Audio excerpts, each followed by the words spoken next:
তাহাজ্জুদ আর ফজরের অভ্যাস আছে যার, রহমত পূর্ণ প্রভাত হয় তার। আলহামদুলিল্লাহি রাব্বিল আলামিন, আসসালাতু ওয়াসসালামু আলা সাইয়্যিদিল মুরসালিন, আম্মা বা'দু, ফাউযু বিল্লাহি মিনাশ শাইতানির রাজীম, বিসমিল্লাহির রহমানির রহিম। আসসালাতু ওয়াসসালামু আলাইকা ইয়া রাসূলুল্লাহ ওয়া আলা আলিকা ওয়া আসহাবিকা ইয়া হাবিবাল্লাহ। আসসালাতু ওয়াসসালামু আলাইকা ইয়া নবিয়াল্লাহ ওয়া আলা আলিকা ওয়া আসহাবিকা ইয়া নূরাল্লাহ। মাদানী চ্যানেলের দর্শক শ্রোতা, আলহামদুলিল্লাহ প্রতিদিনের মতো আজকেও আবার উপস্থিত হয়েছি রহমতপূর্ণ প্রভাত এই অনুষ্ঠানে। যে যেখান থেকে আমাদের অনুষ্ঠান দেখছেন, দূরে কিংবা কাছে, দেশে কিংবা প্রবাসে, সকল দর্শককে জানাই আন্তরিক মোবারকবাদ। নবী আকরাম সাল্লাল্লাহু তাআলা আলাইহি ওয়াসাল্লামের আলিশান ফরমান, যে ব্যক্তি জুমার দিন আমার উপর ৮০ বার দুরূদ শরীফ পাঠ করবে, আল্লাহ তাবারক ওয়া তাআলা ওই ব্যক্তির ৮০ বছরের গুনাহকে ক্ষমা করে দিবেন। সাল্লু আলাল হাবিব সাল্লাল্লাহু তাআলা আলা মুহাম্মদ সাল্লাল্লাহু তাআলা আলাইহি ওয়াসাল্লাম। দর্শক শ্রোতা, রহমতপূর্ণ প্রভাত এই অনুষ্ঠানে আলহামদুলিল্লাহ আমরা প্রতিদিনই গাউসে পাক রাদিয়াল্লাহু তাআলা আনহুর এক একটি বিষয় নিয়ে আলোচনা করার চেষ্টা করি, যাতে করে আমরা যারা তার ভক্তবৃন্দ আছি, মুরিদান আছি, মোহাব্বতকারী আছি, গাউসে পাক রাদিয়াল্লাহু তাআলা আনহুর কাদেরিয়া তরিকার মধ্যে যারা আছি, আমরা যেন ফয়জ ও বরকত অর্জন করতে পারি, কিছু শিখতে পারি, কিছু জানতে পারি। কেননা নিজের শায়েখ, নিজের পীরের সম্পর্কেও ইলমে দ্বীন অর্জন করা খুবই জরুরি, খুবই দরকার। আমার পীর কেমন ছিল, আমার গাউসে পাক আব্দুল কাদের জিলানীর জীবনী কেমন ছিল, এই বিষয়গুলো আমাদের জানা দরকার। আজকেও খুবই গুরুত্বপূর্ণ একটি বিষয় নিয়ে আমরা আলোচনা করার জন্য এখানে এসেছি আলহামদুলিল্লাহ। আর বিষয় কি রেখেছি তাও আপনাদেরকে জানাবো। তবে ভালো ভালো নিয়ত সহকার আমরা অনুষ্ঠানের শুরুতে যেহেতু হামদে বারি তালা হয়, আমরা নাতখা ইসলাম ভাই থেকে হামদ শুনি, এরপরে আজকের বিষয়টি আপনাদেরকে জানিয়ে দেবো। আসুন আমরা হামদে বারি তালা শ্রবণ করি, এরপরে বিষয় জানিয়ে দেবো। সাল্লু আলাল হাবিব সাল্লাল্লাহু তাআলা আলা মুহাম্মদ সাল্লাল্লাহু তাআলা আলাইহি ওয়াসাল্লাম। আসুন তাআলা পাঠ করার পূর্বে ভালো ভালো নিয়ত করে নেই, কেননা মুমিনের নিয়ত তার আমলের চেয়ে উত্তম। ইনশাল্লাহ আসুন নিয়ত করে নেই, হামদে বারি তাআলা পাঠ করব এবং শ্রবণ করব আল্লাহ তাআলা ও তার প্রিয় হাবিব সাল্লাল্লাহু তাআলা আলাইহি সাল্লামের সন্তুষ্টি অর্জনের জন্য। তো আসুন হামদে বারি তাআলা পাঠ করার পূর্বে দুরূদ শরীফ পাঠ করে নেই। সাল্লাল্লাহু আলাইকা ইয়া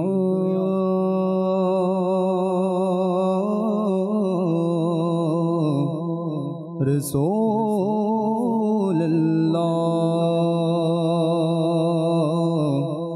ওয়া সাল্লাম আলাইকা ইয়া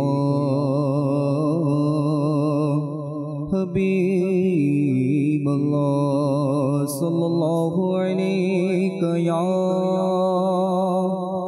রাসূলুল্লাহ وسلم عليك يا حبيب الله জীবনে হবে কি তোমারও দিদার, সে আশা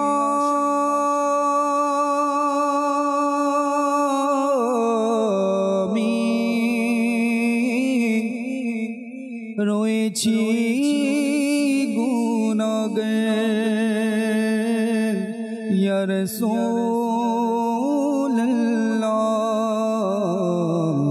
সাল্লাল্লাহু আলাইকা ইয়া রাসূলুল্লাহ ওয়া সাল্লাম আলাইকা ইয়া হাবিবাল্লাহ। সুবহানাল্লাহ সুবহানাল্লাহ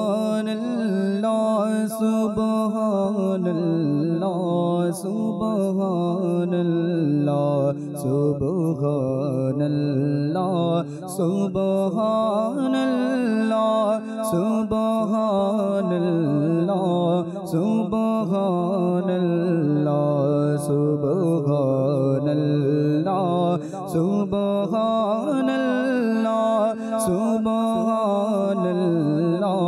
সুবহানাল্লাহ।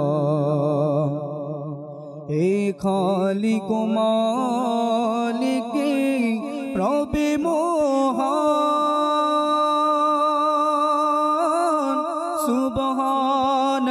সুবহানাল্লাহ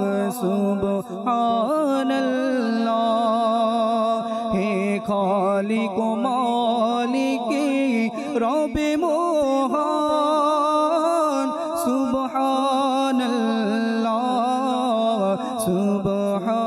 সুবহানাল্লাহ তুমি স্রষ্টা আমার আমি বান্দা তোমার সুবহানাল্লাহ সুবহানাল্লাহ সুবহানাল্লাহ সুবহানাল্লাহ সুবহানাল্লাহ সুবহানাল্লাহ মোরা ভিখারি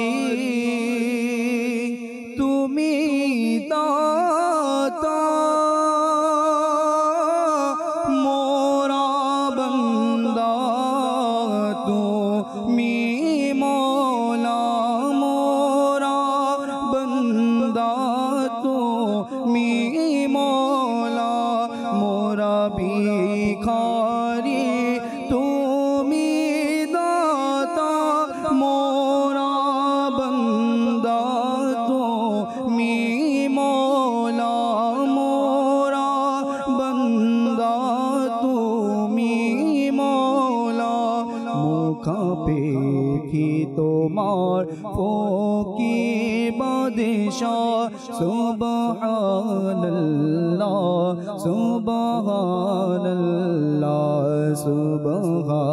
সুবহানাল্লাহ সুবহানাল্লাহ সুবহানাল্লাহ সুবহানাল্লাহ মোরা পাপী করি তুমি মাফি করো মোরা জুলুম করি তুমি দয়া করো মোরা পাপী করি তুমি মাফি করো মোরা জুলুম করি তুমি দয়া করো মোরা জুলুম করি তুমি দয়া করো ঘিরে আছে তোমার দয়ায় দুনিয়া সুবহানাল্লাহ সুবহানাল্লাহ সুবহানাল্লাহ সুবহানাল্লাহ সুবহানাল্লাহ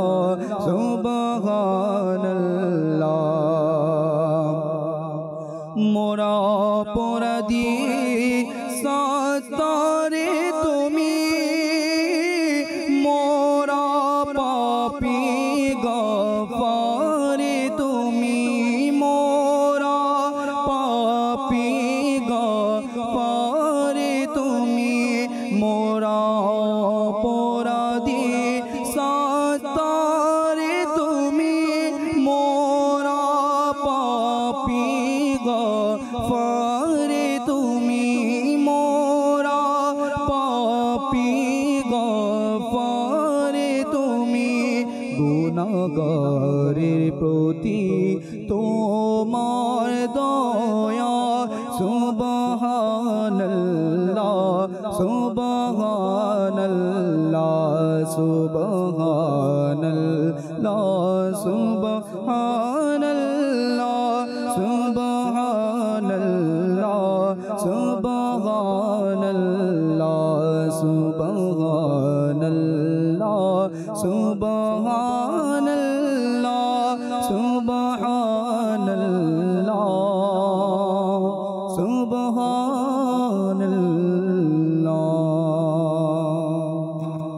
সুবহানাল্লাহ সুবহানাল্লাহ সুবহানাল্লাহ মাদানী চ্যানেলের সাথে সকাল বেলায় আলহামদুলিল্লাহ আল্লাহ তাবারক ওয়া তাআলার প্রশংসা হামদ আল্লাহ তাআলার জিকির সুবহানাল্লাহ সুবহানাল্লাহ আল্লাহ তাবারক ওয়া তাআলা এভাবে করেই আমাদের সময়গুলো যেন অতিবাহিত করতে পারে সে তৌফিক আমাদেরকে দান করুক।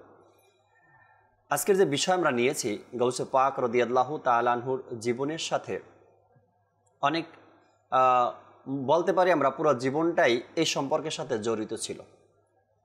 মনে হয় গৌসে পাক রাদিয়াল্লাহু তাআলা আনহু নিজেকে বিলীন করে দেওয়ার জন্য, নিজেকে উৎসর্গ করে দেওয়ার জন্য, নিজেকে মানুষের জন্য, ইসলামের জন্য, ধর্মের জন্য, তরিকার জন্য উৎসর্গ করে দেওয়ার জন্যই পৃথিবীতে আগমন করেছেন। গৌসে পাক রাদিয়াল্লাহু তাআলা আনহুর যে আত্মত্যাগ জীবনে, তা অকল্পনীয়, চিন্তার বাহিরে, ভাবনার বাহিরে এমন এমন ঘটনা গৌসে পাক রাদিয়াল্লাহু তাআলা আনহুর জীবনে আমরা পাই যে তিনি আত্মত্যাগী কেমন ছিলেন, কেমন ছিল তার আত্মত্যাগ। ভাইয়ের প্রতি তার সহানুভূতি, ছাত্র ভাইদের প্রতি তার সহানুভূতি, মুরিদদের প্রতি তার সহানুভূতি, আত্মত্যাগ কেমন ছিল আত্মত্যাগ তার মধ্যে।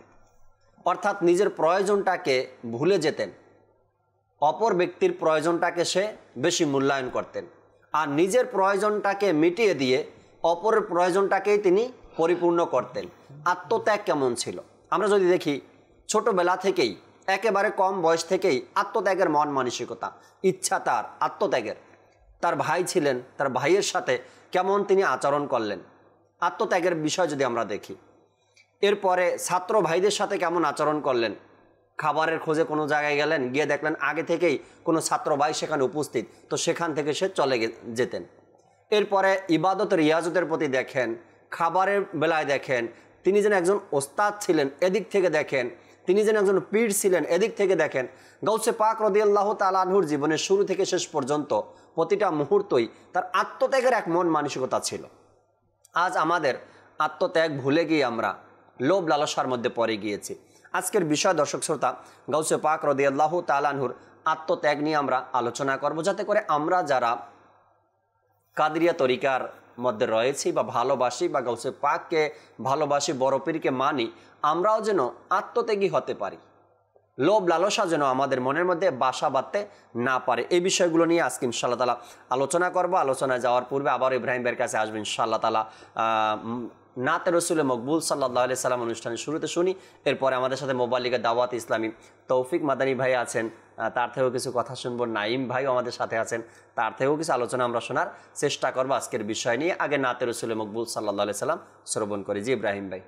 মন আমার পেতে চায় গো তোমার দিদার, মন আমার পেতে চায় গো তোমার দিদার, প্রিয় নবী করো পূরণ আমার, পূরণ আমার, মন আমার পেতে চায় গো তোমার দিদার, প্রিয় নবী করো পূরণ আমার, পূরণ আমার, পূর্ণিমার জনিয়ার নুরানি বাগার, প্রিয় নবী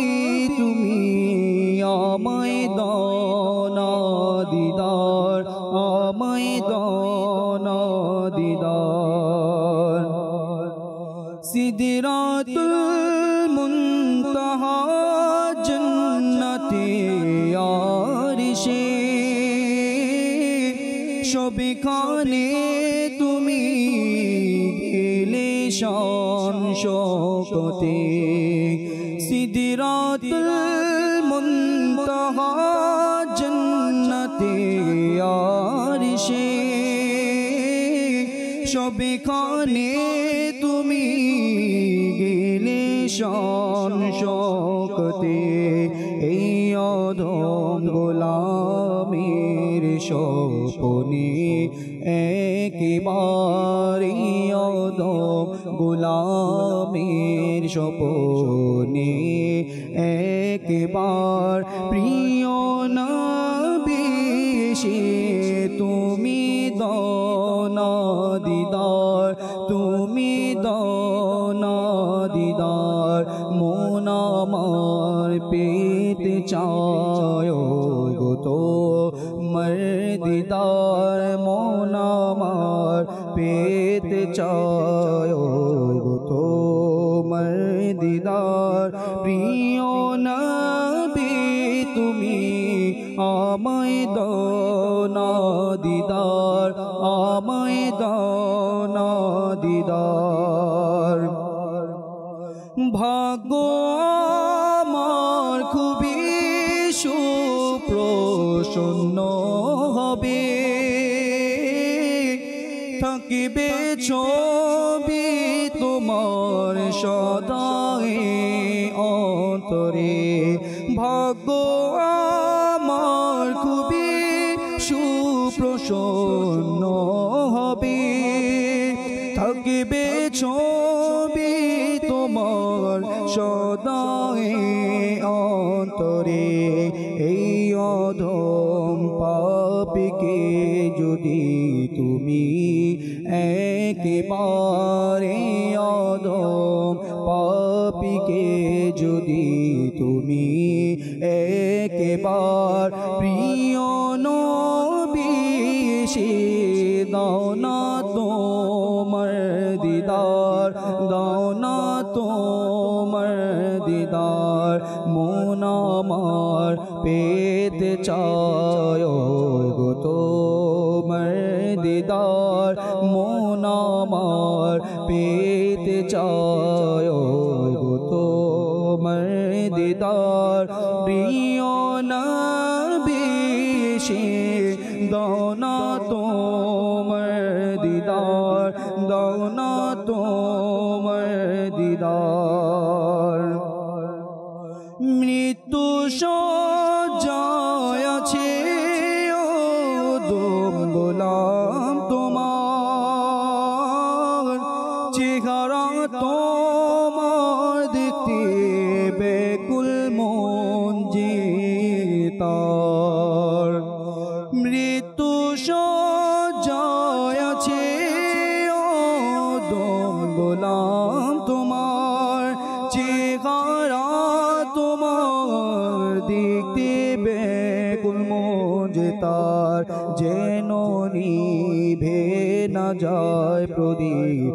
জীবনের তার যেন নিভে না যায় প্রদীপ জীবনের তার প্রিয় নবী দাও না তোমার দিদার দাও না তোমার দিদার মন আমার পেতে চায় গো তোমার দিদার মন আমার পেতে চায় গো তোমার দিদার প্রিয় নবী করো পুরনো আমার পুরনো আমার পূর্ণিমার রজনীর নুরানি বাগার প্রিয় নবী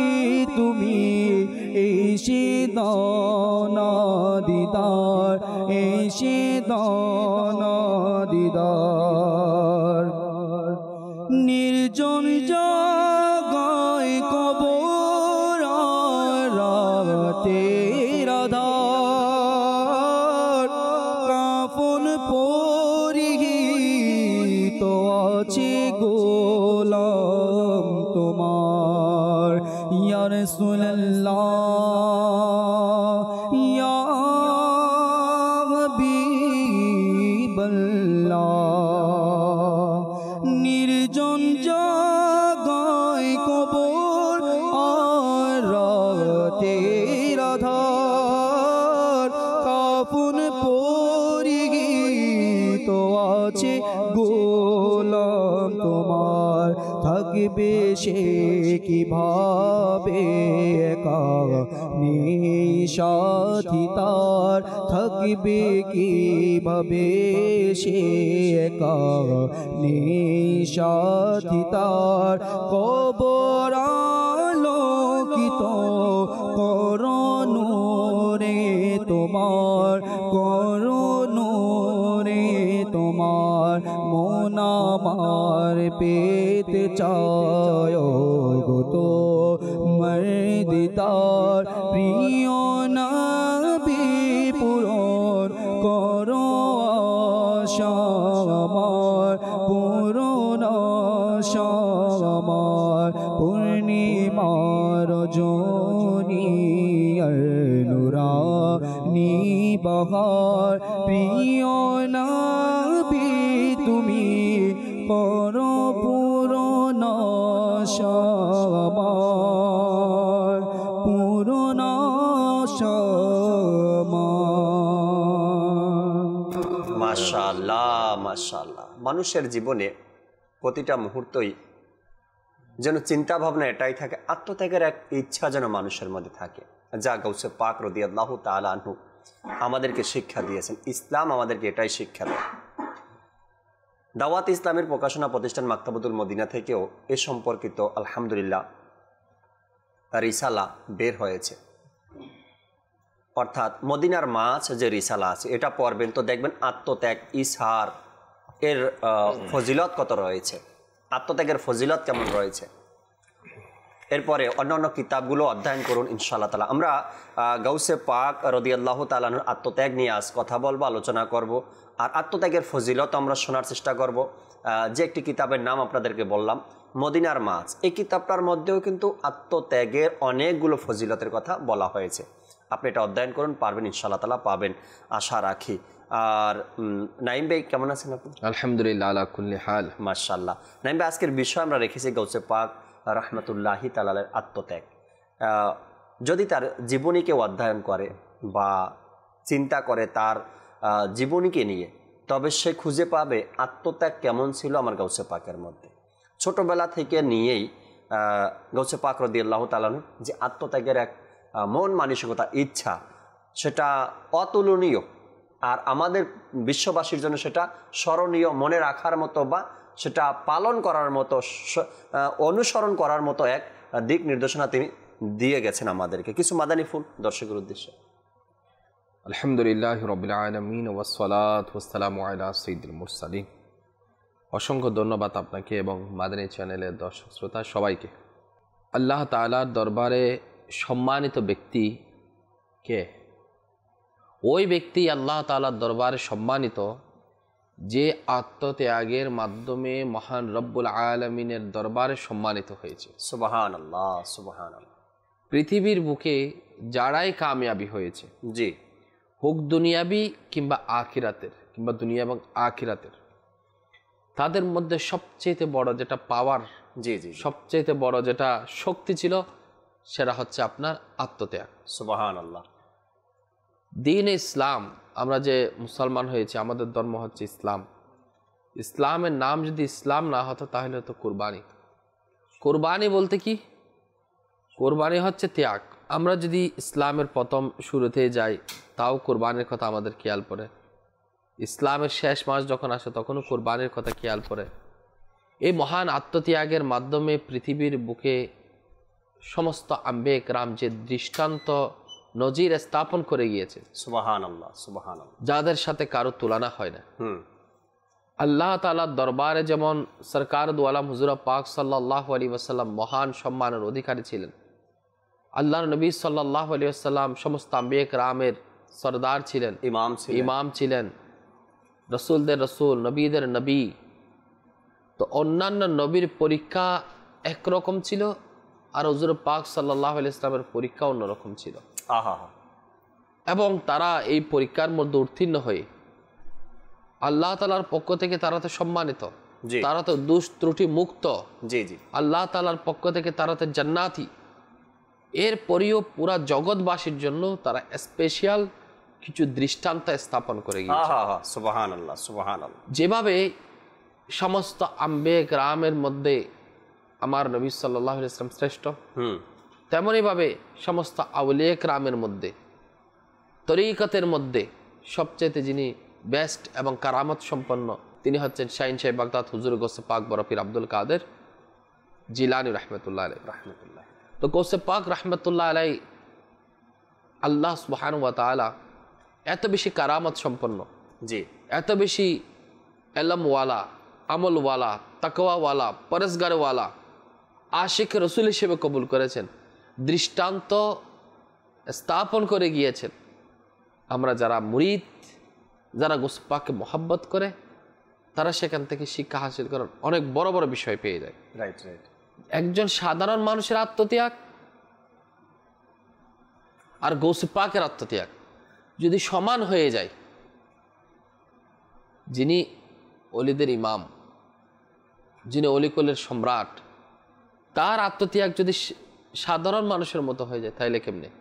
সাধারণ মানুষের আত্মত্যাগ এক ধরনের, আউলিয়া কেরামের আত্মত্যাগ এক ধরনের, আর যিনি বেলায়েতের সম্রাট, আহা, গৌসে আজম বড়, তো ইনার আত্মত্যাগের দৃষ্টান্ত কেমন? আল্লাহ আল্লাহ আল্লাহ, কোন সাইডটা নিব গৌসে পাকের? সুবহানাল্লাহ। আমার গৌসে পাক আব্দুল কাদের জিলানী রহমতুল্লাহ আলাইহি, আল্লাহ তাআলা এত পাওয়ার দিয়েছেন যে যখন নামাজের মধ্যে দাঁড়ায় সেখানে আত্মত্যাগের যে নজির স্থাপন করে গিয়েছেন, নফসকে কন্ট্রোল করার জন্য, শয়তানের মোকাবেলা করার জন্য যে দৃষ্টান্ত স্থাপন করে গিয়েছেন, ইবাদত পরায়ণের ক্ষেত্রে ক্ষুধার্ত থাকার মাধ্যমে, মানুষকে নসিহত করার মাধ্যমে, তো সব কিছু তখনই গ্রহণযোগ্যতা লাভ করবে যখন নিজে আমল করবে।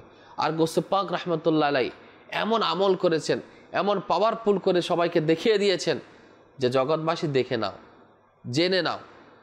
এমন একটা ঘটনা, নজির ঘটনা আমরা যদি খেয়াল করি, শাহিনশাহ বাগদাদ হুজুর গৌসে পাক বড় পীর আব্দুল কাদের জিলানী রহমতুল্লাহ আলাইহি, তাহলে নিশ্চয় মাদানী চ্যানেলের দর্শক যারা রয়েছে তাদের জন্য অনেক বড় শিক্ষার, বড় নসিহত মিলে যাবে। জি জি, বড়ই দৃষ্টান্ত মিলে যাবে। যেমন বাহাজাতুল আসরার কিতাবের মধ্যে আসছে, গৌসে পাক রহমতুল্লাহ আলাইহি ইরশাদ করেন, অন্য কারো ইরশাদ না, স্বয়ং গৌসে পাক রহমতুল্লাহ আলাইহি ইরশাদ করেন, সুবহানাল্লাহ, যে আমি খরকের জঙ্গলে বছরের পর বছর পড়েছিলাম, অতিবাহিত করেছে খরক জঙ্গলের মধ্যে। কারণটা কি? আমরা তো গৌসে পাকের শান গাই, গৌসে পাকের কারামত বলি, গৌসে পাক রহমতুল্লাহ আলাইহির ইবাদতের কথা বলি, গৌসে পাক রহমতুল্লাহ আলাইহির সব কিছু বর্ণনা করি। কেমন আত্মত্যাগ দেওয়ার মাধ্যমে, ইনি তো আসলে গৌসে আজম তো আমল করার মাধ্যমে আত্মত্যাগ করে তো হয় নাই, আল্লাহ তাআলার পক্ষ থেকে তিনি তো গৌসে আজম হইতে দুনিয়াতে আসছে। সুবহানাল্লাহ। এরপরেও জি, গৌসে আজম যে বলে না, ইনার যে মান, ইনার যে সম্মান, ইনার যে স্ট্যাটাস, জি জি, সে অনুযায়ী আমল, সে অনুযায়ী আত্মত্যাগ। তো বলছে আমি বছরের পর বছর জঙ্গলের মধ্যে পড়েছিলাম, গাছের পাতা গুটকিকে আমি দিন যাপন করতাম। আল্লাহ আল্লাহ আল্লাহ। আমার পরিধানের জন্য এক লোক প্রত্যেক বছর পশমি কাপড়ের একটি জুব্বা দিয়ে যেত, যা আমি পরিধান করতাম। আমি পার্থিব মোহ থেকে মুক্তির জন্য হাজার চেষ্টা করতাম, অনেক চেষ্টা করতাম। এই জন্য আমি দীর্ঘদিন নিরুদ্দেশ ছিলাম। জি, আমি চুপ থাকতাম, এমন চুপ থাকতাম, গৌসে পাক রহমতুল্লাহ আলাইহি বলেন, আমি এত বেশি চুপ থাকতাম, আমার চুপ থাকার কারণে মানুষ আমাকে বুবা বলতো, নাউজুবিল্লাহ, মূর্খ বলতো, পাগল বলতো। তাহলে কেমন একটা সিচুয়েশন যে গৌসে পাক রহমতুল্লাহ আলাইহি জবানের কন্ট্রোল করছে। আচ্ছা, এই সব কিছুর মূল কাহিনী কি? নিজের নফসের বিরুদ্ধে, জি, মানুষ থেকে লুকায়িত হওয়ার জন্য হাঁটতেছেন জি জি, কাটার উপর দিয়ে। এরপর বলতে লাগলো, আমি খালি পায়ে চলতাম, ভয়ানক গুহা সমূহের মধ্যে বিনা সংকোচে আমি সেখানের মধ্যে প্রবেশ করতাম। ডর ভয়ের কোনো কিছু নাই, গহীন জঙ্গলের উপত্যকার মধ্যে ভিতরে প্রবেশ করে ফেলতাম। সুবহানাল্লাহ। কিন্তু আমি দেখতাম দুনিয়া সাজসজ্জা হয়ে, এই দুনিয়া আমার কাছে ধরা দিত, চলে আসতো আমাকে ধরার জন্য, রাইট। আর আমি দুনিয়া থেকে পালায়ন করতাম। কিভাবে এই দুনিয়া থেকে বাঁচবো, কিভাবে দুনিয়ার মোহ থেকে বাঁচবো, কিভাবে দুনিয়ার সাজসজ্জা থেকে আমি আমাকে সেভ করব। মানুষ দুনিয়াকে ধরতে চাচ্ছে, সম্পদ ধরতে চাচ্ছে, সম্পদের পিছে ছুটতেছে। আমার গৌসে পাক রহমতুল্লাহ আলাইহি সম্পদের থেকে নিজেকে লুকানোর জন্য বনে জঙ্গলে ঘুরপাক খাচ্ছে, ছুটে বেড়াচ্ছে, নিজেকে কন্ট্রোল করার জন্য চেষ্টা করছে। এরপর আসছে কি? হাই, আমার নফস অসহ্য হয়ে কখনো কখনো আমার কাছে অক্ষমতা প্রকাশ করে বলতো, আপনার যায় মর্জি তাই করুন। আবার কখনো আমার সাথে লড়াইয়ে লিপ্ত হতো। আল্লাহ তাআলা আমাকে নফসের উপর বিজয় দান করতেন, শয়তানের মোকাবেলায় আল্লাহ পাক আমাকে বিজয় দান করতেন।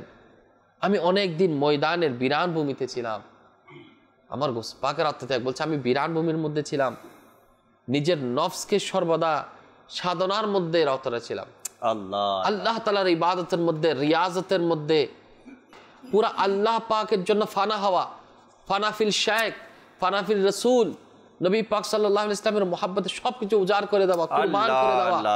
কেমন দৃষ্টান্ত গোসে পাক রাহমাতুল্লাহ আলাইহি রেখে গিয়েছেন। বলছেন 1 বছর পর্যন্ত পতিত দ্রব্যাদে আমি উঠিয়ে খেতাম, খাবার না পেলে খাইতাম না, শুধু পানি পান করে করে আমি সময় অতিবাহিত করেছি।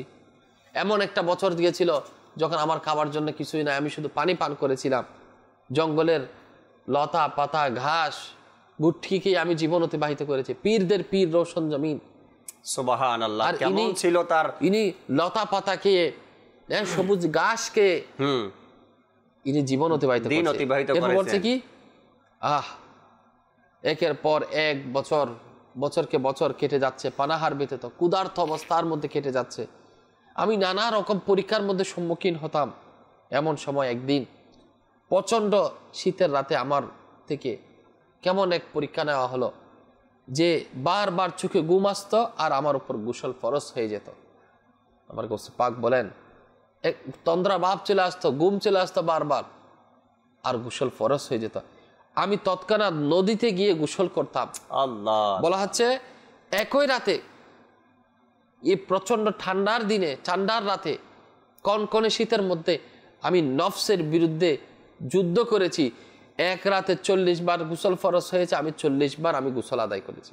আল্লাহ আল্লাহ আল্লাহ, আমার শাইনশে বাগদাদ হুজুর গোসল নিজের নফসের উপরে কতটা তিনি কত ত্যাগী ছিলেন। আরামের বিছানা ছেড়ে, বেড কম্বল বিছানা ছেড়ে, ভালো খাবার ছেড়ে, কেমন আত্মত্যাগের মহিমা আমাদের জন্য আমার শাইন সাহেব বাগদাদ হুজুর গোসে পাক দৃষ্টান্ত স্থাপন করেছেন। গাউসে পাক রাদিয়াল্লাহু তাআলা আনহু, আল্লাহু আকবার, এর মতো মদিনা আত্মত্যাগী, অর্থাৎ আমরা যদি দেখি যে আত্মত্যাগ কাকে বলে এবং কিভাবে পরিচয় দিতে হয় আত্মত্যাগীর। গাউসে পাক রাদিয়াল্লাহু তাআলা আনহুর একজন ভাই ছিলেন। তো আমরা সবাই জানি সে একটা বয়সে গিয়ে লেখাপড়া করার জন্য, কম বয়সেই, কোনো কিতাবের মধ্যে 10 বছর বয়স আসছে, তো কম বয়সে তিনি তার মা আম্মা জান থেকে বিদায় নিলেন যে আমি লেখাপড়া করার জন্য আমার গ্রাম ছেড়ে বা আমার শহর ছেড়ে আমি অন্য শহরে যাব। তার আম্মা জান বললেন ভালো উদ্যোগ, ভালো চিন্তাভাবনা, চলে যাও। তার বাবার রেখে যাওয়া কিছু দিনার ছিল, সম্পদ ছিল, তার মা তার সামনে এনে দিল আর বললেন কি, তার আম্মা জান বললেন এটা নিয়ে যাও, তোমার খরচ হিসাবে কিছু খরচ করবে এখান থেকে। গাউসে পাক রাদিয়াল্লাহু তাআলা আনহু তার আম্মা জান যা দিলেন সেখান থেকে অর্ধেকটা নিজে নিলেন, অর্ধেকটা তার ভাইয়ের জন্য রেখে গেলেন। আল্লাহু আকবার। ওই বয়সে না কেউ তাকে আত্মত্যাগ শিক্ষা দিয়েছে, না আত্মত্যাগের কথা তাকে কেউ বলেছে, না তার ভাইয়ের হক তাকে কেউ বলেছে, না এটা রাখতে হবে এটা কেউ বলেছে। গাউসে পাক রাদিয়াল্লাহু তাআলা আনহু যেহেতু মায়ের গর্ভ থেকেই ওলি হয় পৃথিবীতে আসছেন, আর এজন্য গাউসে পাক রাদিয়াল্লাহু তাআলা আনহুকে আল্লাহ তাবারক ওয়া তাআলা এতটুকু বুঝ, এতটুকু জ্ঞান দান করে দিয়েছেন যে হক কাকে বলে, আত্মত্যাগ কাকে বলে। সেখানে সে চাইলে পুরাটা নিয়ে নিতে পারতেন, যেহেতু তার আম্মা জান তাকে অনুমতি দিয়েছেন, কিন্তু তারপরেও সে ভাইয়ের ভাগ যেটা আছে সেটা সে রেখে এরপরে নিজের ভাগ নিজের নিয়ে গেলেন।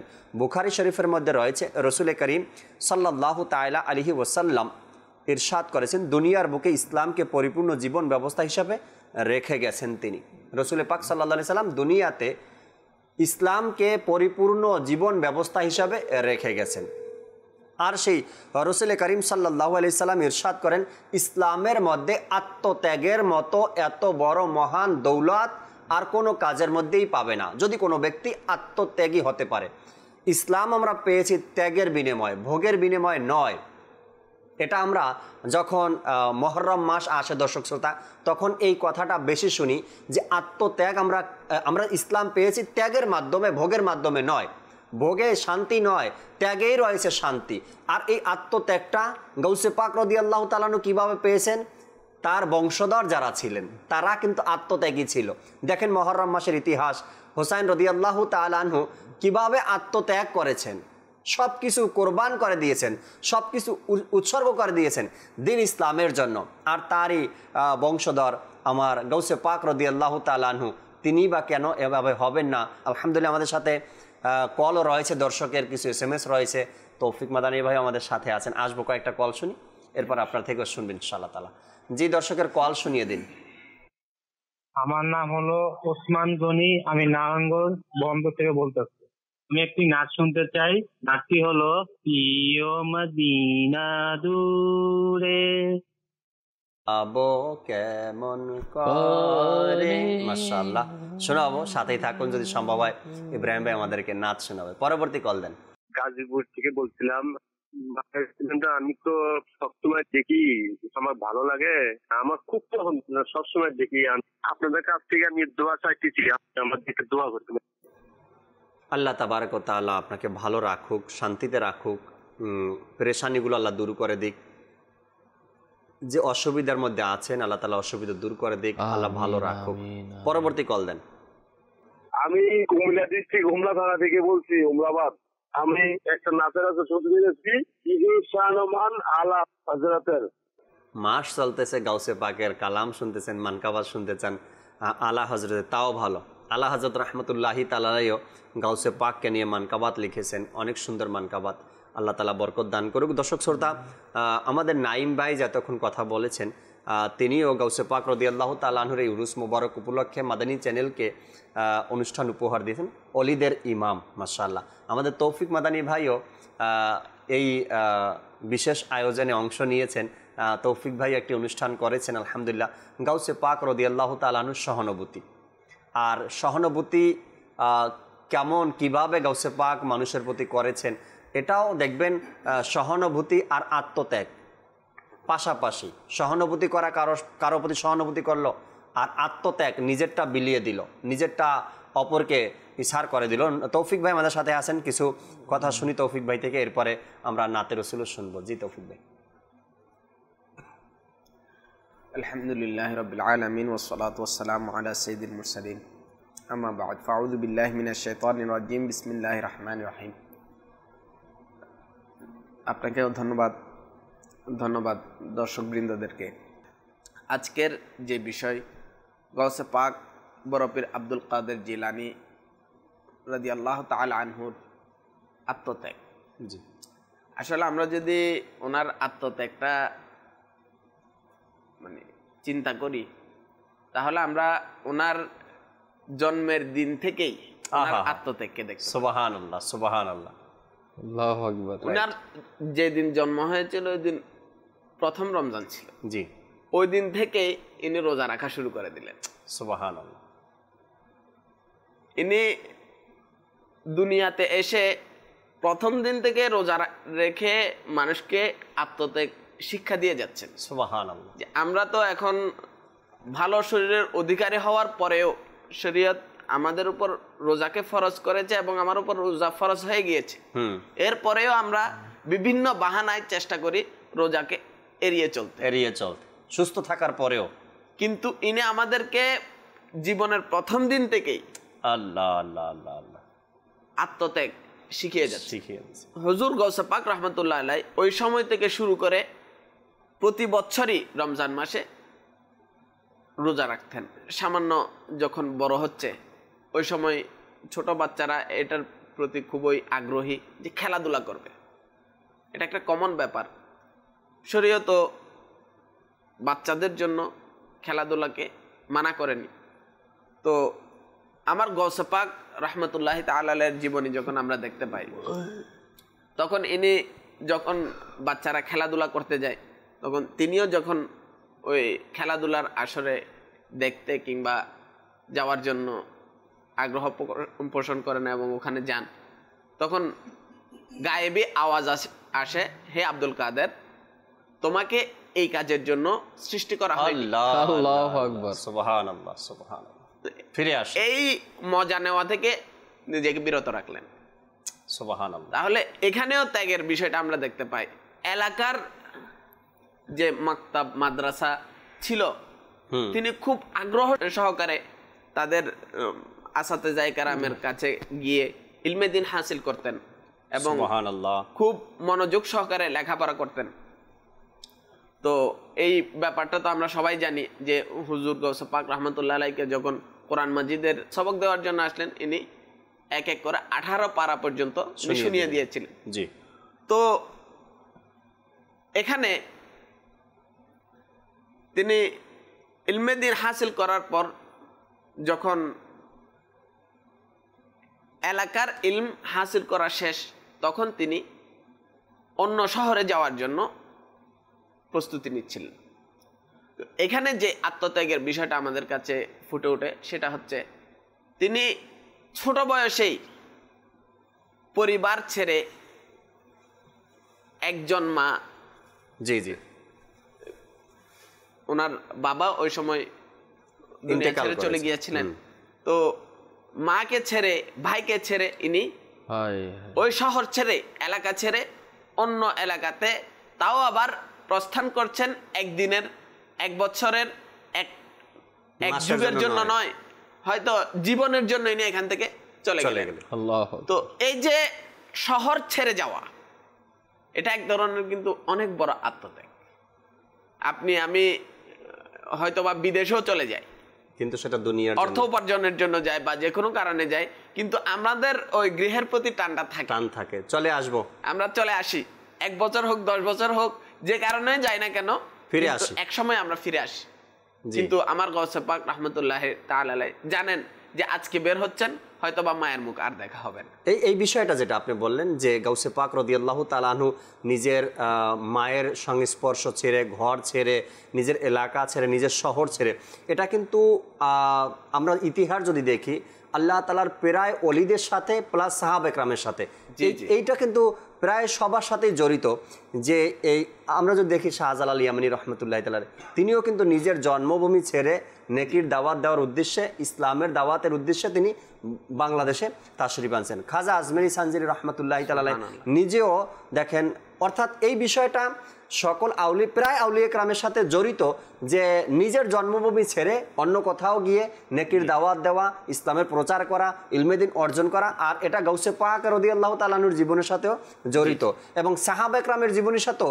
লক্ষ লক্ষ সাহাবা একরামের মধ্যে জান্নাতুল বাকিতে শুধু 10,000 সাহাবা একরামের মাজার শরীফ পাওয়া যায়, বা তাদের বর্ণনা পাওয়া যায় 10,000-এর মতো জান্নাতুল বাকিতে। বাকি সকল সাহাবা একরাম দ্বীন ইসলামের জন্য, নেকির দাওয়াত দেওয়ার জন্য, মানুষকে ভালোর পথে আহ্বান করার জন্য, খারাপ থেকে বাধা প্রদান করার জন্য, এই যে নিজের জন্মভূমি ছেড়ে, নিজের দেশ ছেড়ে, নিজের শহর ছেড়ে আত্মত্যাগ, অন্য শহরে চলে গেলেন আল্লাহ তার রসুলের হুকুম পালন করার জন্য। এই বিষয়টা সবার সাথে জড়িত আছে আলহামদুলিল্লাহ। এখানে একটা বিষয়, জি, গাউসে পাক যে দৃষ্টান্ত স্থাপন করে গিয়েছেন সেটা হচ্ছে অনন্য। একটা হচ্ছে আল্লাহ সুবহানাহু ওয়া তাআলার মারিফত হাসিল করার পরে আল্লাহ পাক রব্বুল আলামিনের পক্ষ থেকে জ্ঞান ভান্ডার অর্জন করার পরে, সুবহানাল্লাহ, ইলমে দ্বীন হাসিলের সমাপ্তির পরে মানুষের অগ্রযাত্রা, নেকির দাওয়াতের সারা জাগানো, দেশ থেকে দেশান্তরে পৃথিবীর আনাচে কানাচে ছড়িয়ে পড়া। আর গাউসে পাক রাহমাতুল্লাহ আলাইহির বেলায় কিন্তু একটু খেয়াল করলে, যিনি নিজের বাবাকে হারানোর পরে মা থেকে বিদায় নিচ্ছে ইলমে দ্বীন হাসিল করার জন্য জিলান থেকে বাগদাদে, জি, কত দূর সফর, কবে দেখা হবে জানা নেই। যে গাউসে পাক রাহমাতুল্লাহ আলাইহি মা থেকে বিদায় নেওয়া, তাও কবে সেটা বলেও দিচ্ছে, যার হয়তো দেখা নাও হতে পারে। জি জি, এত বড় একটা মহান আত্মত্যাগ, যে ছোট্টবেলায় মাকে ছেড়ে, নিজের মাতৃভূমি ছেড়ে, আসলে বড় একটা দৃষ্টান্ত।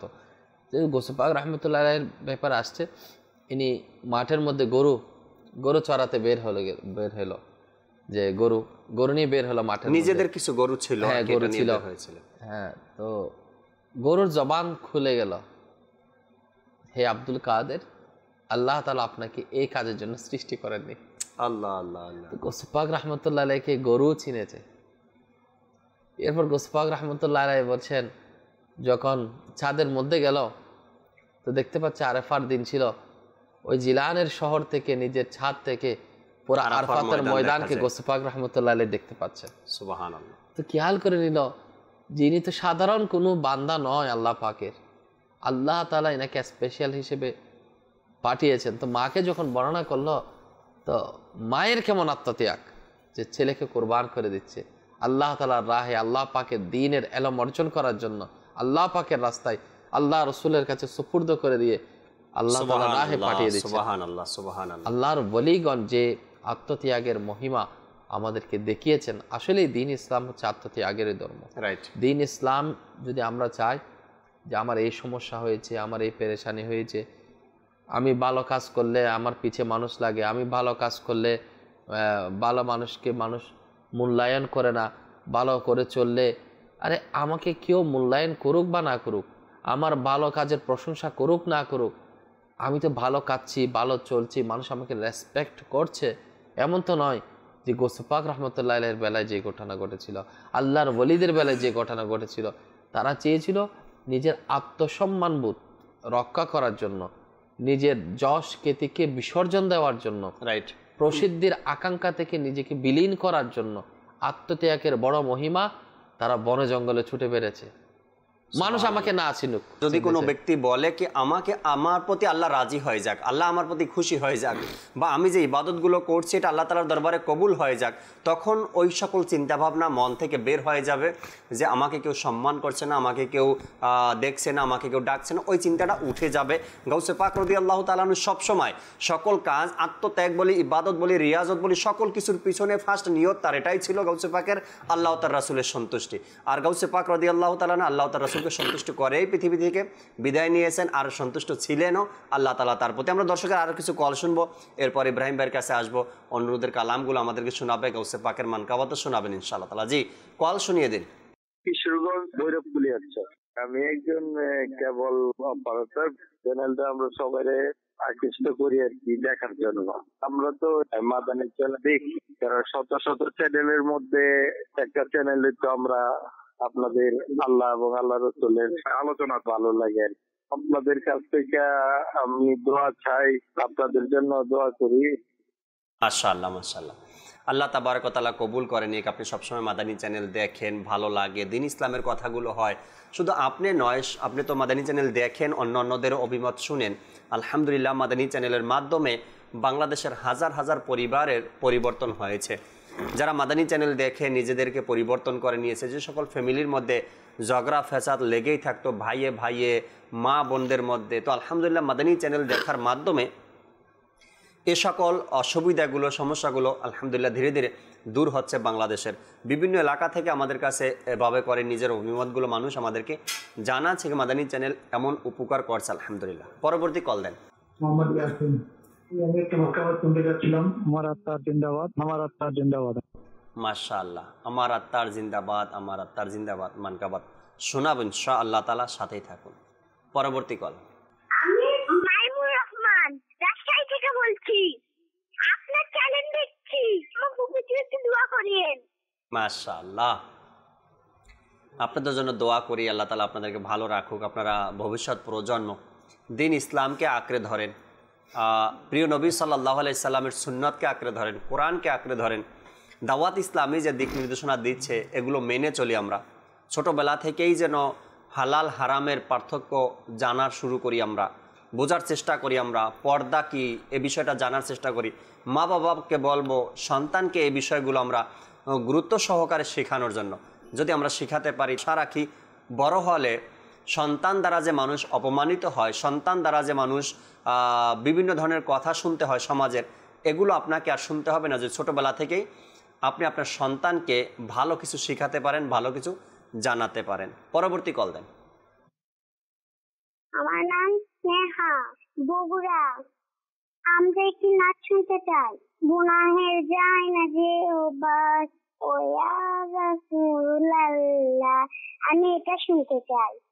আল্লাহ আল্লাহ আল্লাহ, এত ছোট্ট মানুষ তারপরেও এমন একটি নাতে রাসূল শুনতে চায় যা অনেক সময় বড়রা শুনলেও চোখের পানি চলে আসে। গুনাহের যায় না যে অভ্যাস আমার ইয়া রাসূলুল্লাহ। বাস আল্লাহ তাবারক ওয়া তাআলা প্রিয় নবী সাল্লাল্লাহু আলাইহি সাল্লামের সাদাকায় আমার আকা আলা হযরত রাহমাতুল্লাহি তাআলা আলাইহি গাউসে পাক রাদিয়াল্লাহু তাআলা আনহুর ওসিলায় আমাদেরকে গুনার অভ্যাস থেকে বের হয়ে আসার তৌফিক দান করুক। ইব্রাহিম ভাই, নাতের অনেকগুলো রিকোয়েস্ট আসছে শোনার জন্য, শোনানোর জন্য। আর যেহেতু গাউসে পাক রাদিয়াল্লাহু তাআলা আনহুর উরুস মোবারক উপলক্ষে আমরা অনুষ্ঠান করছি, গাউসে পাকেরও মানকাবাতও শোনা দরকার। শুনিয়ে দিন ধীরে ধীরে, এক দুই পংক্তি করে যা অনুরোধ আসছিল। গুনাহের জয়ে না যেও ভাসিয়া মরিয়া রসুল্লাহ, গুনাহের জয় না যেও ভাসিয়া মরিয়া রসুল্লাহ, তুমি কিছু করো মাঘে রিসালত ইয়া রাসূলুল্লাহ। গুনাহের প্রতি যেন হয় ঘৃণা মরিয়া রাসূলুল্লাহ, গুনাহের প্রতি যেন হয় ঘৃণা মরিয়া রাসূলুল্লাহ, প্রতিটি বদ স্বভাব ছুটে যায় যেন ইয়া রাসূলুল্লাহ, প্রতিটি বদ স্বভাব ছুটে যায় যেন ইয়া রাসূলুল্লাহ। ক্ষণে ক্ষণে প্রতিক্ষণে বেড়ে যাচ্ছে যে গুনাহ, ক্ষণে ক্ষণে প্রতিক্ষণে বেড়ে যাচ্ছে যে গুনাহ, তবু তাতে কোনো অনুতাপিয়া রাসূলুল্লাহ, গুনাহের জয় না যেও ভাসিয়া মরিয়া রাসূলুল্লাহ, তুমি কিছু করো মাগে রিসালত ইয়া রাসূলুল্লাহ। ইয়া শাহে জিলাল, ইয়া শাহে জিলাল মদদ করিয়া শাহে জিলাল, ইয়া শাহে জিলাল মদদ করিয়া শাহে জিলাল, ইয়া শাহে জিলাল। औलियाদের গর্ব তুমি গৌসে আযম দস্তগীর, औलियाদের গর্ব তুমি গৌসে আযম দস্তগীর, সুফি গণের ইমামে তুমি, সুফি গণের ইমামে তুমি গৌসে আযম দস্তগীর, ইয়া শাহে জিলান, ইয়া শাহে জিলান মদদ করিয়া শাহে জিলান, ইয়া শাহে জিলান। তুমি সকল পীর দেবীর তুমি তো রোশন জমিন, তুমি সকল পীর দেবীর তুমি তো রোশন জমিন, মুত্তাকিদের ইমামে তুমি, মুত্তাকিদের ইমামে তুমি গৌসে আযম দস্তগীর, ইয়া শাহে জিলান, ইয়া শাহে জিলান মদদ করিয়া শাহে জিলান, ইয়া শাহে জিলান। থর থরে কাঁপে জিনেরা নাম শুনে তোমার ইয়া গাউস, থর থরে কাঁপে জিনেরা নাম শুনে তোমার ইয়া গাউস, তোমার নামের এমন প্রভাব, তোমার নামের এমন প্রভাব গৌসে আযম দস্তগীর, ইয়া শাহে জিলান, ইয়া শাহে জিলান মদদ করিয়া শাহে জিলান, ইয়া শাহে জিলান। যেভাবে মুর্দা কি জিন্দা করে চোষে ভাবে মোর যেভাবে মুর্দাকে জিন্দা করে চোষে ভাবে মোর মুর্দা দিল কেউ করো জিন্দা মুর্দা দিল কেউ করো জিন্দা গাউসে আজম দস্তগীরিয়া শাহে জিলান ইয়া শাহে জিলান মদদ করিয়া শাহে জিলান ইয়া শাহে জিলান। সুবহানাল্লাহ সুবহানাল্লাহ। এভাবে করে আমরা ইনশাআল্লাহ তাআলা গাউসে পাক রাদিয়াল্লাহু তাআলার প্রশংসা শুনতে থাকবো আর নিজের মনের মধ্যে গাউসে পাক রাদিয়াল্লাহু তাআলার ভালোবাসা বাড়াতে থাকবো। গাউসে পাক রাদিয়াল্লাহু তাআলার ইলমে দ্বীন শেখার জন্য সফরের কথাগুলো মোবালিকে দাওয়াত ইসলামী থেকে আমরা শুনতেছিলাম। গাউসে পাক রাদিয়াল্লাহু তাআলা আনহু যখন ইলমে দ্বীন অর্জন করার জন্য মাদ্রাসায় ভর্তি হয়ে গেলেন বা বাগদাদে পৌঁছে গেলেন, এর মধ্যে একটি বছর ওই দেশে অনাবৃষ্টি দেখা দিল বা অভাব অনাটন দেখা দিল, খাবারের খুব সংকট পড়ে গেল। তো গাউসে পাক বলেন কি আমি অনেক দিন পর্যন্ত লতা পাতা গাছের পাতা খেয়ে দিন অতিবাহিত করতাম। কখনো নদীর পাড়ে চলে যেতেন পানি পান করার জন্য, কখনো জঙ্গলে প্রবেশ করতেন পাতা খাওয়ার জন্য। তিনি রাদিয়াল্লাহু তাআলা আনহু বলেন একবার আমি নদীর পাড়ে কিছু খাবারের সন্ধানে বের হলাম। তো সেখানে গিয়ে তিনি ঘাস যে আছে ঘাসগুলো খুঁজে খুঁজে এর মধ্য থেকে খাবার খুঁজে খুঁজে খেতেন। আল্লাহওয়ালা ব্যক্তিরা ঘাসের মধ্যেও যে কিছু পায় সেটা আল্লাহই ভালো জানেন যে কিভাবে তারা সেটা আহার করেন। আমরা আমাদের নারায়ণগঞ্জের সুপ্রসিদ্ধ একজন আল্লাহর ওলি মিন্নাত আলী শাহ রহমতুল্লাহি তাআলা নারায়ণগঞ্জবাসী যারা আছেন সবার জানা পরিচিত একজন আল্লাহর ওলি। মেইন সিটিতেই তার মাজার শরীফ, যেখানে দাওয়াত ইসলামী সাপ্তাহিক সুন্নতে বারা ইজতেমা হয়, এই মসজিদের নিচ ফ্লোরে তার মাজার শরীফ। তার ব্যাপারে আসছে মিন্নাত আলী শাহ রহমতুল্লাহি তাআলার ব্যাপারে একজন এই ঘটনা আমাকে শোনালেন। এই জায়গাটাতে অনেক মানে অপছন্দনীয় একটা জায়গা ছিল মানুষ ময়লা টালা এখানে রাখতো। মিন্নাত আলী শাহ রহমতুল্লাহি তাআলা এনাকে কেউ দেখলেন সে ওই ময়লার পাশে বসে কিছু খুঁজে খুঁজে সেখান থেকে মুখে দিচ্ছে। আসলে পাগল টাইপের যারা হয়, কাপড় চোপড় ময়লা যাদের থাকে, এদের থেকে মানুষ একটু দূরে থাকে। একজন ব্যক্তি এসে তাকে বললেন যে আপনি কি খুঁজেন এখানে? বলে খাবার খুঁজি, খাবার খাই এখান থেকে। তো সে কৌতূহলবশত তাকে বললেন আমাকে একটু দেন, আমি একটু খাই। পরে মিন্নাত আলী শাহ রহমতুল্লাহি তাআলা সেখান থেকে খুঁজে একটা আনারের দানার মতো ছোট্ট একটা কিছু উঠিয়ে ওই আগত ব্যক্তির হাতে দিলেন। ময়লা থেকে বের করে একটা আনারের দানার মতো ছোট্ট একটা কিছু উঠিয়ে তার হাতে দিলেন। বললেন মিন্নাত আলী শাহ রহমতুল্লাহি তাআলা বললেন এবার মুখে দাও। তো সে মুখে দিল। ওই ব্যক্তি নিজের কথা বললেন কি পৃথিবীতে আমি এমন স্বাদ আর কোনো কিছুতে পাইনি, এত মজাদার ছিল, এত স্বাদ ছিল, এত ভালো লেগেছে ওই খাবারটা।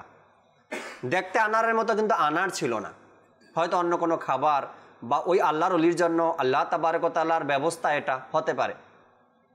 গাউসে পাক রাদিয়াল্লাহু তাআলা আনহু বললেন আমি নদীর পাড়ে গেলাম খাবারের সন্ধানে, খুব ক্ষুধা, এমনও হয়েছে ক্ষুধার যন্ত্রণায় আমি মাটিতে গড়াগড়ি করতাম।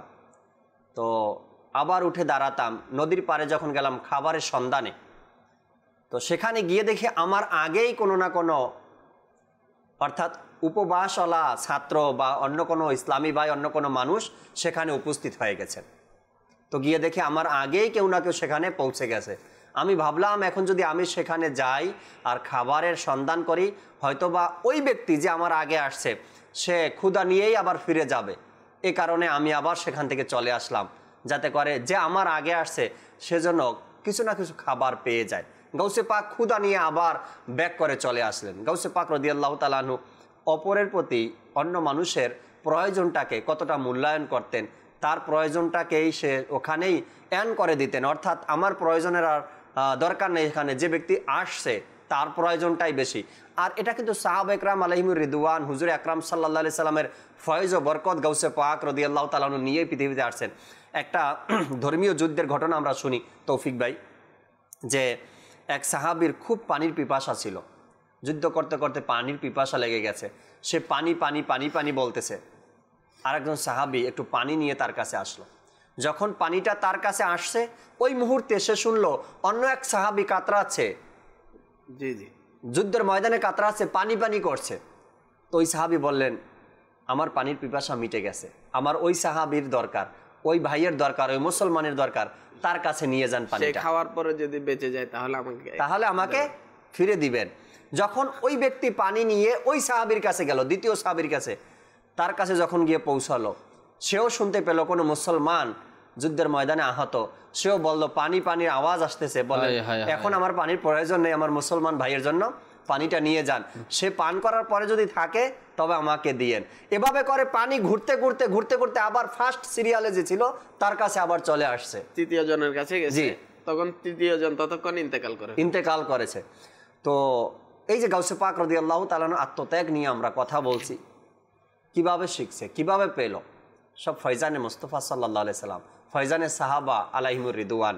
তো এই যে এক সিলসিলা ধারাবাহিকতা আমাদের কাজ পর্যন্ত আসলো, বা আমরা এখন বর্তমান জমানায় যদি কিবলা শাইখে তরিকাত আমির আহলে সুন্নাতকে দেখি, কেমন আত্মত্যাগী একজন ব্যক্তি, মুসলমানদের কাছে ইলমে দ্বীন পৌঁছানোর জন্য এখন পর্যন্ত আমির আহলে সুন্নাত দামাত বারকাতুহুল আলিয়া 3 ঘন্টা 4 ঘন্টা বসে বসে মাদানী মুজাকারা করতেছেন।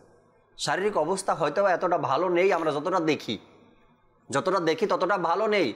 এই বয়সে গিয়ে আলহামদুলিল্লাহ উম্মতের জন্য, অর্থাৎ এই জমানার মুসলমানদের জন্য কত ফিকির, কত চিন্তা, রাত ভরে কিতাব লেখেন, রাত ভরে মাদানী মুজাকারা, এরপরে আরও সাংগঠনিক কাজগুলো দেখেন প্রতিটা মুহূর্ত আমির আহলে সুন্নাতের ত্যাগ আর ত্যাগ, নিজের প্রতি নিজের জন্য কি করছেন, কিছুই করেন। কতগুলো ডিপার্টের মাধ্যমে আমির আহলে সুন্নাত আজ নেকির দাওয়াতের প্রচারের কাজ দেখিয়ে দিয়েছেন আমাদেরকে, আত্মত্যাগের মাধ্যমেই হয়েছে। ওই দিন যদি আমির আহলে সুন্নাত এই উদ্দেশ্য না নিতেন, আমাকে নিজের এবং সারা দুনিয়ার মানুষের সংশোধনের চেষ্টা করতে হবে, হয়তোবা দাওয়াত ইসলামী সে যে মসজিদে ছিল ওই মসজিদের আন্ডারেই থাকতো, হয়তোবা এলাকা ভিত্তিক হয়ে যেত, সারা দুনিয়াতে এই পর্যন্ত পৌঁছাতো না যদি আত্মত্যাগী না হতেন। নিজের ইচ্ছাকে, নিজের যে প্রয়োজন এটাকে তিনি বিলিয়ে দিলেন, একেবারে শেষ করে দিলেন।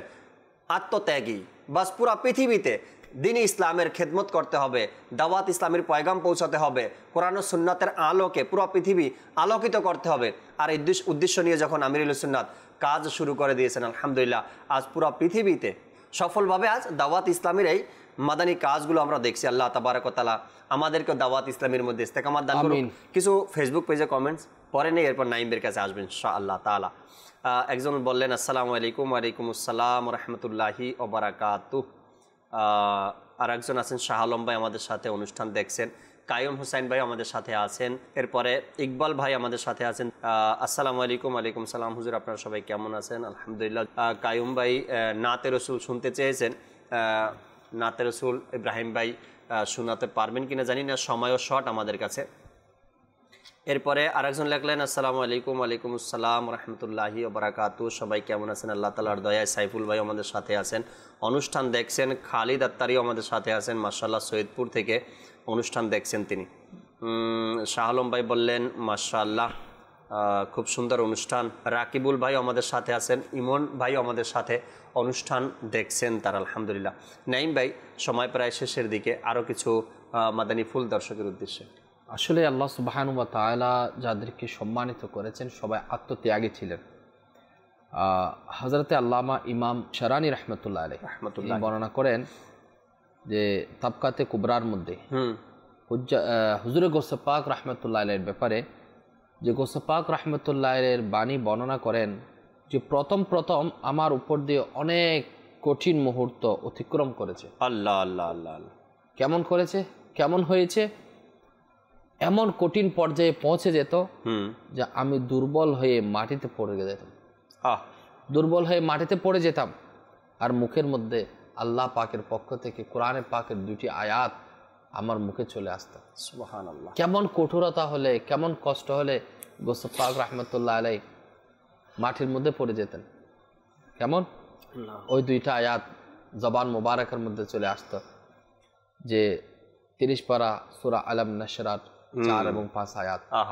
যেমন নিশ্চয় কষ্টের সাথে স্বস্তি রয়েছে। তো গৌসে পাক রাহমাতুল্লাহ আলাইহি এত বেশি ইবাদত পরায়ণ ছিল, এত বেশি আত্মত্যাগী ছিল যে পুরা রাতটা আরামের বিছানায় শায়িত না থেকে আল্লাহ তাআলার ইবাদতের জন্য নিজের ঘুমটা ত্যাগ করতেন। কিতাবে আসছে যে গৌসে পাক রাহমাতুল্লাহ আলাইহি শরীরের এক প্রান্ত দেওয়ালের খুঁটি আছে না, খুঁটির সাথে বেঁধে নিতেন, ইবাদতের মধ্যে লিপ্ত থাকতেন।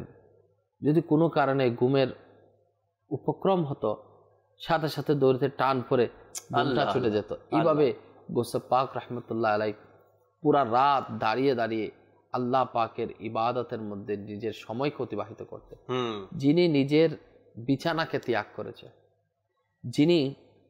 যে গৌসে পাক রাহমাতুল্লাহ আলাইহি এত আত্মত্যাগের মহিমা আমাদেরকে দেখিয়েছেন, পুরাটা রাত কোরআনে পাকের তিলাওয়াত, পুরাটা রাত 1000 রাকাত নফল নামাজের মধ্যে একটু কি আরামের প্রয়োজন ছিল না? আল্লাহ। আর তাসিরটা কেমন হয়েছে?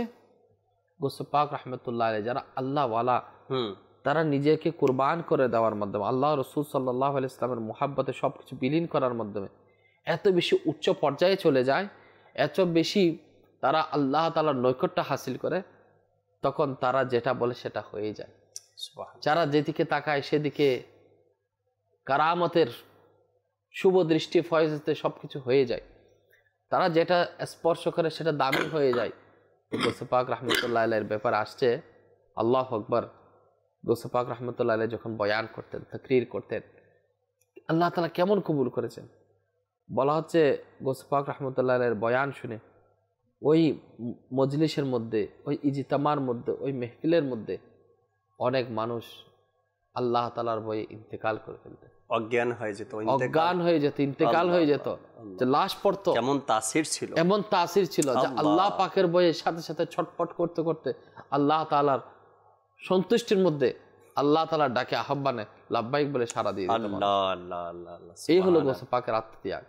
এরপর পুরাটা জিন্দেগি মাদ্রাসার মধ্যে পড়ানোতে, শুধু এমন নয় জ্ঞান অর্জন করছে, ইলমে দ্বীন হাসিল করছে, এরপর খানকার মধ্যে গৌসে পাক রাহমাতুল্লাহ আলাইহি এমন নয় যে আরাম আয়েশে বুক বিলাসের মধ্যে বাকি জিন্দেগিটা অতিবাহিত করছে, এমনটা নয়। মাদ্রাসার মধ্যে পড়ানো, যে জ্ঞান, যে মারিফাত আল্লাহ তাআলার পক্ষ থেকে যিনি হাসিল করেছেন, কষ্ট সাধনা করেছেন, সেই কষ্টের সাধনাটা কিভাবে মানুষের মধ্যে বিলীন করবে, মানুষের মধ্যে কনভার্ট করবেন, সে লক্ষ্যে ইনি কাজ করে গিয়েছেন। মাদ্রাসায় পড়াতেন, শুধু তাই নয়, গৌসে পাক রাহমাতুল্লাহ আলাইহি এমন পড়াতেন, এমন তাকরীর করতেন, পুরাটা জিন্দেগি ওয়াজ নসিহতের মধ্যে আল্লাহ পুরা বিশ্ববাসীকে দেখিয়ে দিয়েছেন। এই হলো আমার গৌসে পাকের শান। আল্লাহ আল্লাহ আল্লাহ আল্লাহ তাবারক ওয়া তাআলা তরিকায়ে গাউসিয়া থেকে আমাদেরকে ফয়েজ বরকত অর্জন করার তৌফিক দান করুক। গাউসে পাক রাদিয়াল্লাহু তাআলা আনহু ইলমে শরিয়াত, ইলমে তরিকাত, ইলমে মারেফত অর্জন করার পরে গাউসে পাক রাদিয়াল্লাহু তাআলা আনহু ওয়াজ নসিহত বলেন বা কিতাবের মাধ্যমে খেদমত বলেন, ওয়াজ নসিহতের মাধ্যমে খেদমত বলেন, পীর মুরিদির মাধ্যমে খেদমত বলেন, গাউসে পাক রাদিয়াল্লাহু তাআলা আনহু শুরু করেছেন। আল্লাহ তাবারক ওয়া তাআলা আমাদেরকে বোঝার আমল করার তৌফিক দান করুন। নতুন কোনো বিষয় নিয়ে গাউসে পাক রাদিয়াল্লাহু তাআলা আনহুর জীবনের অধ্যায়গুলো আমরা শোনার চেষ্টা করব। ততক্ষণ মাদানী চ্যানেলের সাথেই থাকুন। আসুন দাঁড়িয়ে সালাতু সালাম পাঠ করি।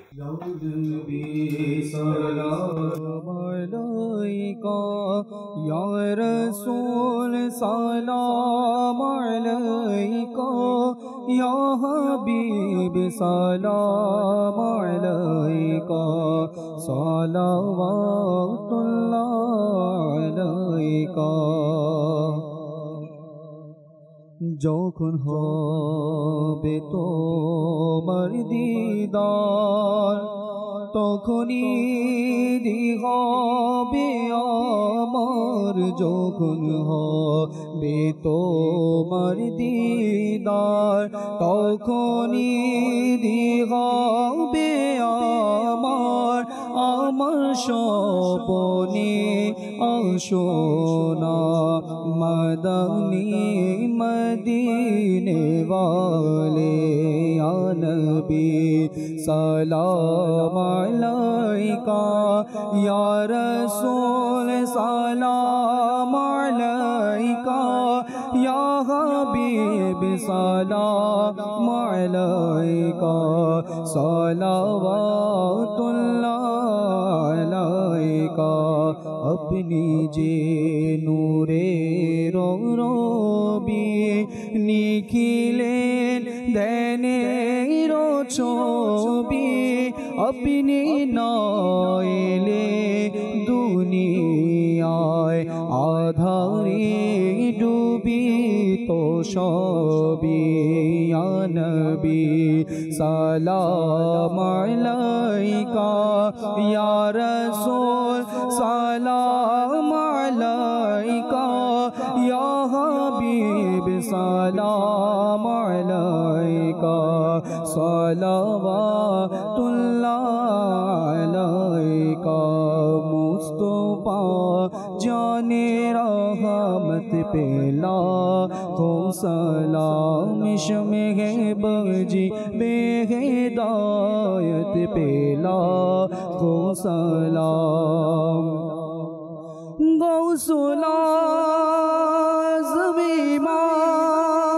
मोतो का वन्नो का चलवाए शाने कुदरत पेला हो सलाम मुस्तफा जाने रहमत पेला हो सलाम इश्मे बजी बेहिदायत पेला हो सलाम डाल दी कल्बों में अज़मते मुस्तफा सैयदी आला हज़रत पेला हो सलाम फैजो से जिनके लाखों नामा जीबाने फैजो से जिनके लाखों ईमान में साजे उस आमीरे अगले सुन्नत पे लाखों सलाम मुस्तफा जाने रहमत पे लाखों सलाम इश्मे बजी बेहिदायत पे लाखों सलाम अस्सलातु वस्सलामु अलैका या रसूलल्लाह व अला आलिका व अस्हाबिका या हबीबल्लाह सुब्हानका अल्लाहुम्मा व बिहम्दिका ला इलाहा इल्ला अंता अस्तगफिरुका व अतूबु इलैक सुब्हानका अल्लाहुम्मा व बिहम्दिका ला इलाहा इल्ला अंता अस्तगफिरुका व अतूबु इलैक सुब्हानका अल्लाहुम्मा व बिहम्दिका ला इलाहा इल्ला अंता अस्तगफिरुका व अतूबु इलैक अस्सलातु वस्सलामु अलैका या नबी अल्लाह व अला आलिका व अस्हाबिका या नूर अल्लाह ला इलाहा इल्लल्लाह मुहम्मदुर रासूलुल्लाह सल्लल्लाहु তাহাজ্জুদ আর ফজরের অভ্যাস আছে যার রহমত পূর্ণ প্রভাত হয় তার।